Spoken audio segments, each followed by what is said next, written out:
আসসালামু আলাইকুম। আমাদের 8 নং ক্লাসের টপিকস হচ্ছে রেমিনি অ্যাপস দিয়ে একটি পিকচার এডিট করা। তো প্রথমে আমি অ্যাপসটি ওপেন করে নিব। অ্যাপসটি ওপেন করার সাথে সাথে এখানে আমার ফোনে গ্যালারিটা ওপেন হয়ে যাবে। আমি গ্যালারি থেকে একটি পিকচার নিয়ে নিব।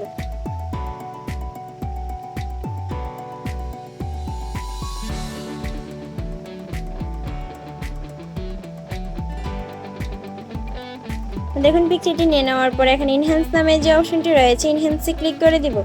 ইনহ্যান্সে ক্লিক করার সাথে সাথে পিকচারে প্রসেসিং চলবে।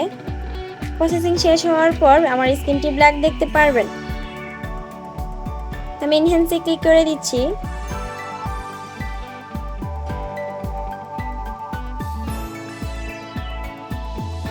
দেখুন এই মুহূর্তে পিকচারটি আমার রেমিনি অ্যাপসে চলে এসেছে এবং এখানে শো করছে। স্ক্রিনটি ব্ল্যাক দেখার কারণে অ্যাপসের কিছু সিকিউরিটি সিস্টেম রয়েছে।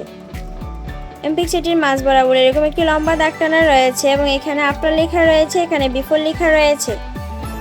পিকচারের মাঝ বরাবর যে দাগটি রয়েছে এই দাগটিকে আপনারা চাইলে ডান দিকে এবং বাম দিকে নিতে পারবেন। যদি আপনারা এই পিকচারের মাঝখানে যে দাগটি রয়েছে এটিকে যদি টেনে আপনাদের হাতে ডান পাশে একেবারে শেষ প্রান্তে নিয়ে নেন, তাহলে পিকচারটি এডিট করার আগে দেখতে কেমন ছিল তাই এখানে শো করবে এবং এখানে বিফোর শো করবে।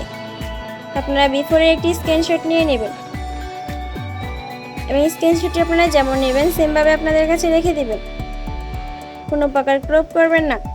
দেখুন আমরা যে দাগটিকে টেনে আমাদের হাতে ডান পাশে রেখেছিলাম সেটিকে যদি টেনে আমাদের হাতের বাম পাশে একেবারে শেষ প্রান্তে নিয়ে নিই, তাহলে পিকচারটি এডিট করার পর দেখতে কেমন হবে তা এখানে শো করবে। দেখুন উপরে যে অ্যারো চিহ্নটি রয়েছে এটি চিহ্নতে ক্লিক করে দিবেন। অ্যারো চিহ্নতে ক্লিক করে এটিকে ডাউনলোড করে নেবেন।